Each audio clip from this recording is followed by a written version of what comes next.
John Cowan joining me now. John, kia ora, how are you? Good morning. Good morning. I I have a hobby, and that is being wrong about things. Can be spectacularly wrong Oh, good. because I think I'm pretty good at seeing what's happening in the world. I look around me and make conclusions based on what I see, Hmm. just like probably most people do. But one of the things as time goes on, I start to realize that, hey, I have a very limited viewpoint. I Hmm. can't see more. I don't know more than a few people well. I don't see much more than what's happening in my suburb. And so to try and create big pictures, I'm going to fall into all sorts of problems. And other people do too. I mean, I was at a piha and I was talking to an old guy and he was going on about the greenies, banging on about the conservationists. Yeah. And he was saying, they're trying to tell me that the seagulls are at risk. Look at them all. Haven't they ever been to a tip? And in actual fact, the statistics give a clearer picture than that guy's view of the beach. Yeah. It shows that two out of our three main seagull populations are in sharp decline. Wow. In Southland, they've plummeted 80%. That's not insignificant. No. And so, yes, he was absolutely correct. There are plenty of seagulls still at the tip. Hmm. The problem is they're disappearing from the estuaries and beaches, especially down the South It's Island. probably the unhealthy diets that they're and lifestyle that they're picking up at the tip, John. That may be a contributing factor. But it is The interesting. sad, the sad fact is, it's actually the other way around. The Oh, ones okay. that have adapted to living off human rubbish are doing fine. It's the ones that are still out there Oh, doing okay. their seagully lifestyle that are getting them into the trouble. But yeah, anyway, um, yeah, another one is, and I've heard this from so many people. There's so much cancer around. Hmm. And it's true, you never used to hear or knew people with cancer, but now suddenly three of your friends are got cancer, and one of your mates from school died last month, Yep. and it seems to be everywhere. And then people start banging on about pesticides and plastics and processed foods and things, and you think, yeah, yeah, we're really all being riddled with cancer. Hmm.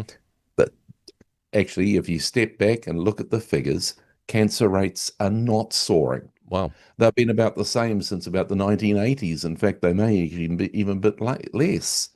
Now, you can say that's not true Hmm. because look, the cancer admission rates, the people with cancer, it's growing year after year. Yeah. True, Hmm. but the actual rate per age group has not risen.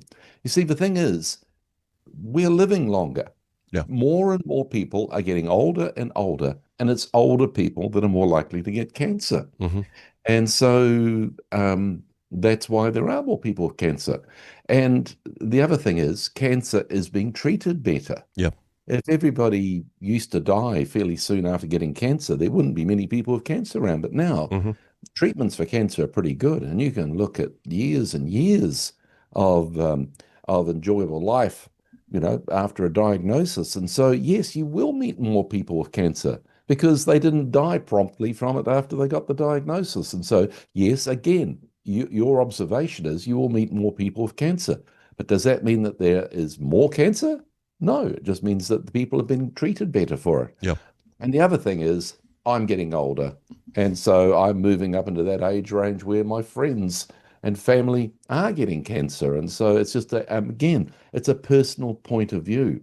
My personal point of view is now that I'm amongst a whole lot of old people, and they're the ones that get it. And so it's very easy to see what you see, but then put the wrong spin on it because you need the bigger picture that can come from statistics, Mm. from the observations of people that do all count everything. Yeah. And so this is a real challenge because we like to think that we're very good at getting the big picture from our few observations. Hmm. Yeah, maybe we are, but we can get a better picture with more observations, and that often comes from statistics and people that do the actual head counts. Um, I'll give you another example. I've thought of a whole lot of examples, but how many people have you heard have said, the only time I ever got flu was after I got the flu jab?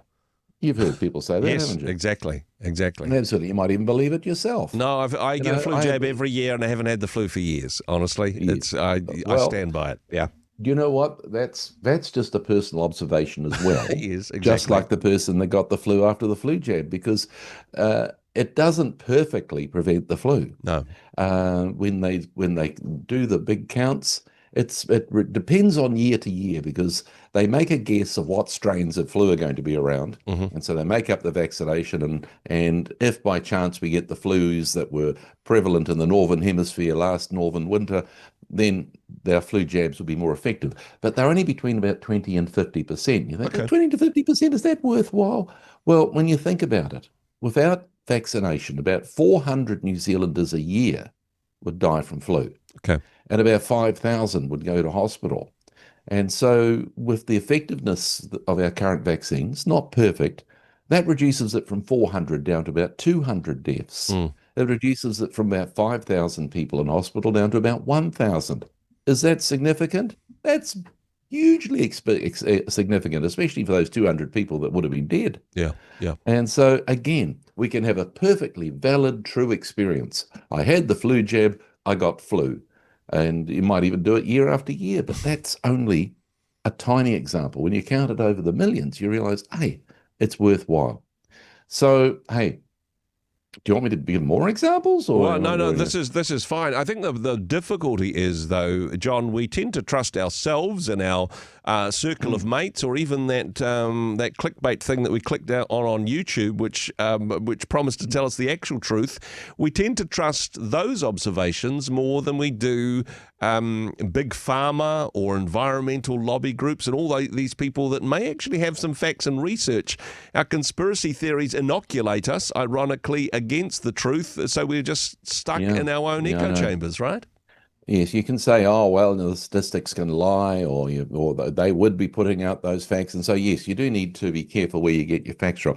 To tell the truth, I find the easiest way to get facts about things like um, about the things we've been talking about Yeah. is just to go to AI. I've got Okay. a app on my desktop and phone called Perplexity, and I just ask it a straight question, have cancer rates in New Zealand been rising? And it'll come back and give me the information like that. It doesn't have an axe to grind. It's not trying to prove a point. Doesn't work for a lobby group. It's just Yeah. it's just No, no, AI, no. If right? you if I'd gone to, a, an anti-1080 group or Yeah, something like that, exactly. they'd probably have a different set of statistics, but it won't necessarily be the right ones. The same as if you ask, is the crime in New Zealand going up? Yeah. You get that impression on the news. They love to lead with a good gory crime. And if you go on YouTube, they've got police car chases, and then you ask your mates and you hear about 3 houses in your street that were broken into, and your cousin's tools were pinched out of the back of his truck, Yeah. and your cousin got beaten up at a nightclub, and you're thinking, yeah, crime is out of control.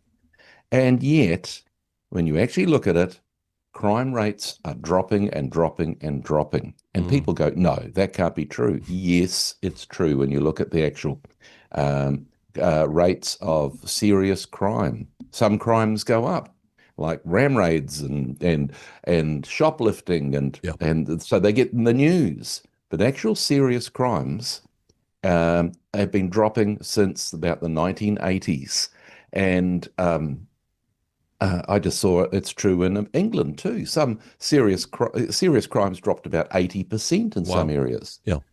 They'll lock them up and throw the Key Brigade away. They're still banging on about crime and everything, but it's as safe now.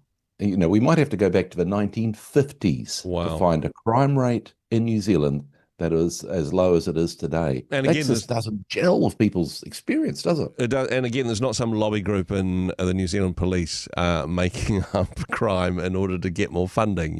These Yeah. are measurable statistics. So what do we do with this? How do we get the bigger picture and not just be stuck with I suppose, our experiential logic? Well, we all have opinions on issues. Yeah. And I'm thinking issues like, is vegetarian safer than a regular meat diet? Should Yeah. your kids get a degree or a trade? Is a conservative government better at running the economy than a progressive one? Are the speed limits right? Mm. Should we have stricter penalties for reducing crime? And I bet the listeners, as I went through that list, you had a gut reaction to every one of those because you've got an opinion already. And all I would say, without wanting to influence you one way or other on any of those issues, check the facts. Yeah. Check the facts, because maybe there are facts out there that show that, hey, those speed limits have really caused accident rates to plummet. Actually, I don't know if they have or not. There's because this type of thing, it does pop up over and over again. I heard a guy last night, I was at a citizenship ceremony, and was going, yeah, most of them will just be getting their passports and heading off overseas. You've probably heard people say that. Yeah, exactly. We're training Australian nurses here. Yeah.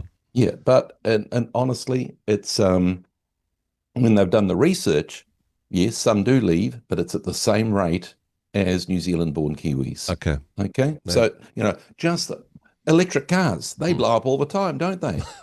Would you believe that petrol cars are 40 to 60 times more likely to catch fire than an electric vehicle? Yeah. I just blown away by that. That was from insurance figures in America. Wow. Now, hybrid cars catch fire just as much as petrol cars, because guess what? They're petrol cars. But actually, EVs are miles less likely. So there's all these little things that when you get your facts, you need to be humble enough to go, oh, that actually clashes with my worldview. And so perhaps a little bit of humility when it comes to actually confronting our cherished beliefs and ideas with the actual facts. Hey, thanks very much for joining us in the Rhema studio. Thanks very much for watching the interview. It's kind of nice to have an audience, actually. And if you did like what you watched, then do give us a like, do give us the thumbs up. And if you'd like to see more interviews like that one, or perhaps even better, subscribe and those interviews will come straight to you. Don't forget to turn on your notifications, and we'll see you in the next one. Cheers.